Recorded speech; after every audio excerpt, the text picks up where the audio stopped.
ఏం చేస్తున్నారైనా తపస్సు చేసుకుంటారు. ఏం చేస్తున్నారు? మెడిటేషన్ చేసుకుంటున్నారు అన్నమాట. చక్కగా కూర్చొని ధ్యానం చేసుకుంటున్నారు. ధ్యానం చేసుకుంటుంటే నలుగురు స్టూడెంట్స్ వచ్చారు. ఓన్లీ 4 స్టూడెంట్స్ జ్ఞానం కోసం వచ్చారు. ఓకే, వాళ్ళ నలుగురు ఎవరంటే సనకస నందనాథులు. ఎవరు? సనకస నందనాథులు అని 4 స్టూడెంట్స్ ఇచ్చారు. ఆ 4 స్టూడెంట్స్ చిన్న పిల్లలు అన్నమాట. మాకు జ్ఞానం కావాలి అని వచ్చారు. అర్థమైందా?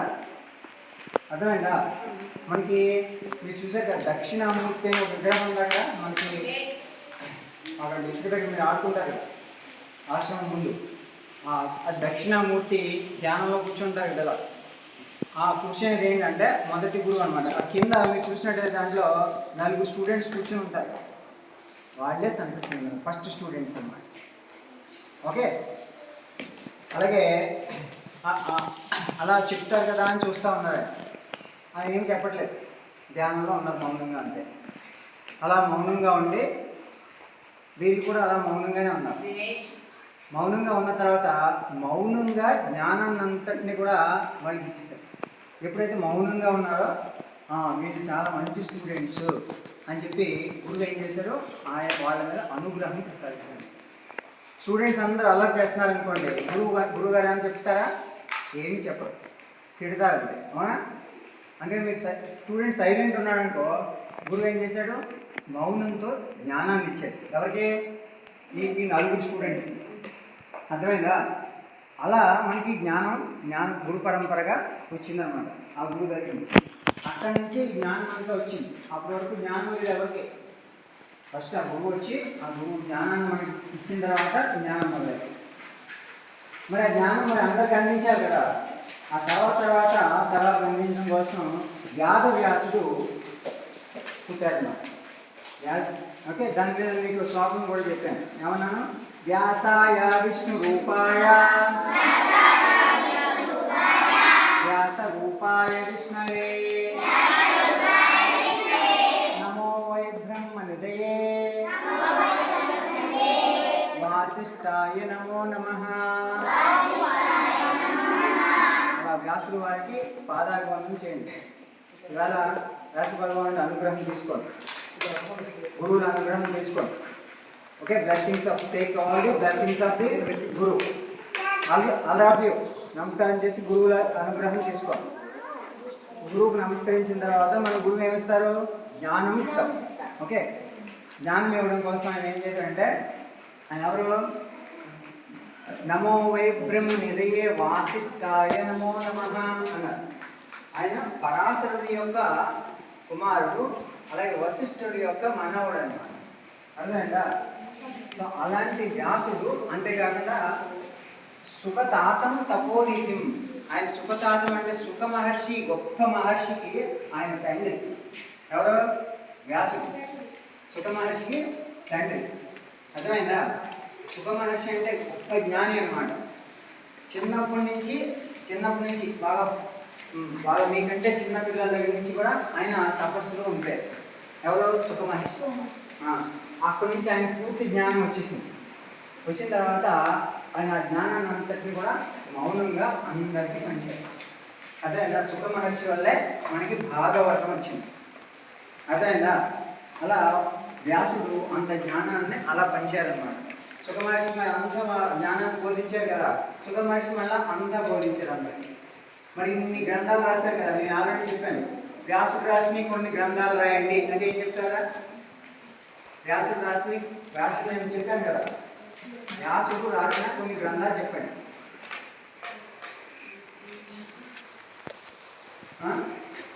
ఏం చెప్తారు? నేను చెప్పాను కదా, అన్ని ప్రపంచంలో అన్నిటికంటే పెద్ద బుక్ రాశాడని చెప్పాము. ఏ బుక్ అది? మహాభారతం.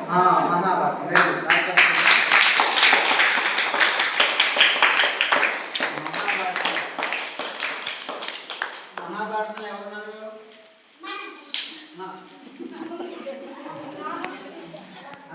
రామాయణం. మరి మహాభారతం స్టోరీలో ఎవరెవరున్నారు? భగవద్గీతలో ఎవరు గురించిన్నారు?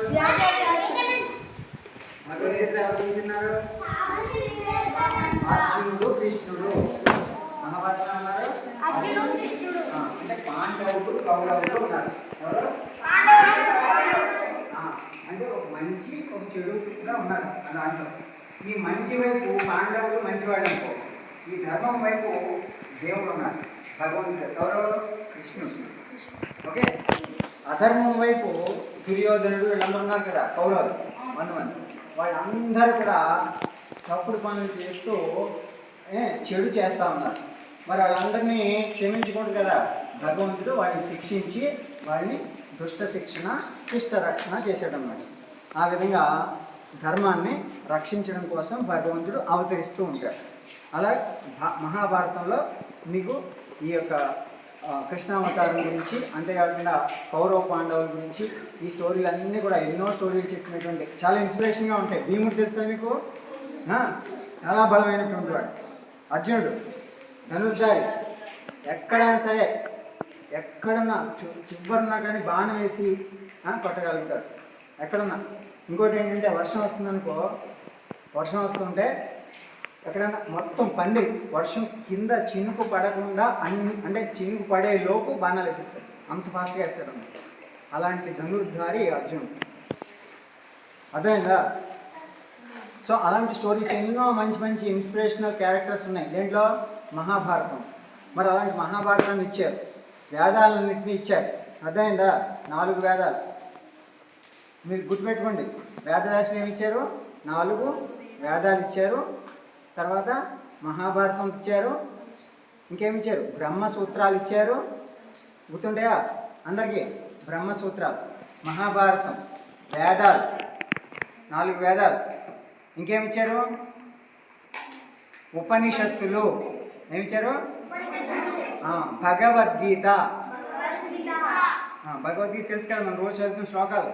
అవన్నీ ఎవరు రాశారు అనుకున్నారు? వేదవ్యాసుడు రాశారు. ఆయన పుట్టినరోజు రోజు. మరి ఆయన రాసిన శ్లోకాలు చదువుకుంటున్నాం, ఆయన సందేశం చదువుకుంటున్నాం కదా. మరి ఆయన రాసిన భగవద్గీతను రోజు చదువుకుని మనం ఎంతో డెవలప్ అవుతున్నామా లేదా? మరి ఆ జ్ఞానాన్ని అంతటినీ మనం తీసుకుంటున్నామా లేదా? మరి ఆయనకి థ్యాంక్స్ చెప్పాలా? ఆ థ్యాంక్స్ చెప్పడం కోసమే వ్యాస పౌర్ణమి అని గురు పౌర్ణమి సెలబ్రేట్ చేసుకుంటాం అనమాట. ఆ గురువులు ఇచ్చిన జ్ఞానాన్ని తీసుకొని మనం మంచిగా గొప్పగా ఎదుగుతాం కదా. అందుకోసం గురువు యొక్క అనుగ్రహం కోసం, వాళ్ళు ఇచ్చిన జ్ఞానం కోసం థ్యాంక్స్ చెప్తూ మనం కృతజ్ఞతాపూర్వకంగా నమస్కరించాలన్నమాట. అలాగే మనకి చదువు చెప్పే గురువులందరికీ కూడా మీ తల్లికి నమస్కరించి మనం నమస్కరించారు అందరూ?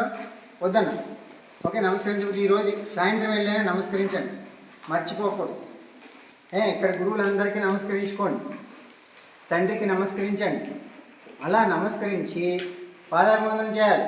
పాదాభివందనం, తల శిరస్సు నేల కాంచి పాదాభివందనం చేయాలి పాదాల దగ్గర. అర్థమైందా? అలా పాదాభివందనం చేసి గురువుల అనుగ్రహం తీసుకొని మనం ఈ రోజు నుంచి కూడా జ్ఞానం కోసం ప్రయత్నం చేస్తూ ఉండాలన్నమాట. గురు పౌర్ణమి ఈరోజు ఇంటి దగ్గర మీరు చేయాల్సిన పని ఏంటంటే, సాయంత్రం స్నానం చేసిన వెంటనే ఫ్రెషప్ అయిపోయి ధ్యానం చేయండి. అర్థమైందా? మెడిటేషన్ చేయండి. మెడిటేషన్ చేసి మీరంతా డిన్నర్ అంతా అయిపోయిన తర్వాత మీరు చక్కగా హోంవర్క్ చేసుకున్న తర్వాత పడుకుంటారు కదా. పడుకోబోయే ముందు కాసేపు మెడిటేషన్ చేసి గురువులను తలుచుకొని పడుకో. ఓకేనా? మరి ఓకే? ఇప్పుడు చెప్పిన గ్రంథాలు కొన్ని గుర్తున్నాయి కదా. వ్యాసుడు వారు పుట్టినరోజు, వ్యాసుడు ఎన్నో గొప్ప జ్ఞానాన్ని ప్రపంచానికి ఇచ్చారు. ఇవన్నీ మీరు రాయాలన్నమాట. మీరు గుర్తున్నాయన్నీ రాయండి. అర్థమైందా? మీరు ఇప్పుడు తీసుకున్న పేపర్స్ ఉన్నాయి కదా, అవి రేపు ఫిల్ చేసుకుని వచ్చి మీ టీచర్స్కి ఇవ్వండి. సరేనా? వ్యాసుడి గురించి మనం చెప్పుకున్నాం కదా, అవి మీకు ఎన్ని గుర్తుంటే అవి మీ నోట్స్లో రాసినా పర్లేదు, ఆ పేపర్లో రాసినా పర్లేదు. ఓకే, వ్యాసుడు గురించి, గురు పౌర్ణమి గురించి మీకు తెలిసిన విషయాలు, వ్యాసుడు రాసిన గ్రంథాల గురించి గుర్తున్నాయా? అష్టాదశ పురాణాలు 18 పురాణాలు రాశారు. అర్థమైందా? 4 వేదాలు. ఏమి రాశారు? 4 వేదాలు. అలాగా బ్రహ్మసూత్రాలు, ఉపనిషత్తులు, మహాభారతం. ఏం రాశారు? ఏం రాశారు? Mahalakshmi Mahabharatam. Mahalakshmi Mahabharatam.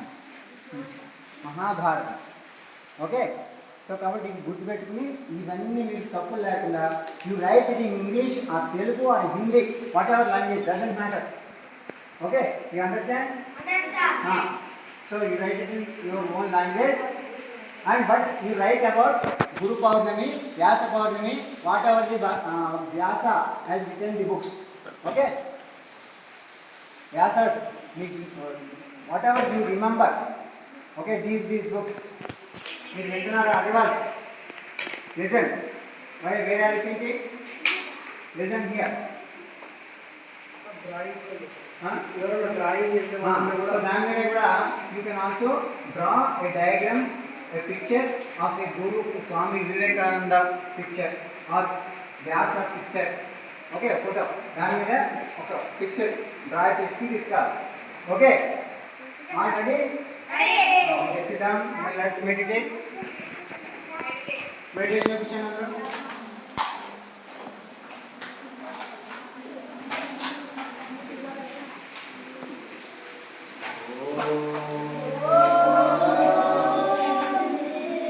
Just 2 minutes meditation ఉంటాయి. కవర్ అవ్వకూడదు, కళ్ళు అవ్వకూడదు. Keep eyes closed. No movements. Quickly. Chinmudra. Om.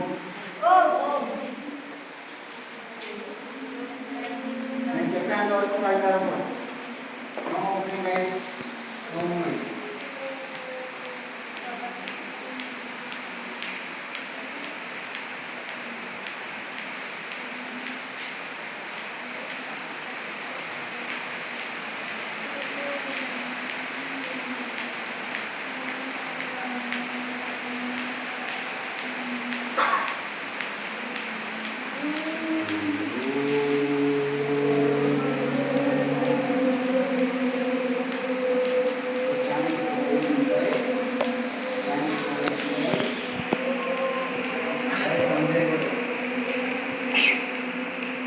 Be silent, calm, peaceful, no sounds, no movements. Do not open eyes.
Body, mind and intellect to Almighty. Be happy, be happy. So somewhere the deep interaction, the lessons of Guru. అలాగే నువ్వు ఆధార్ చేసినట్టుగా భావన చేయాలి.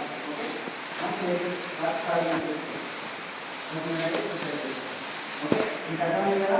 ఈరోజు group రాబోయే వచ్చారు ఓకేనా. Okay but all of you morning time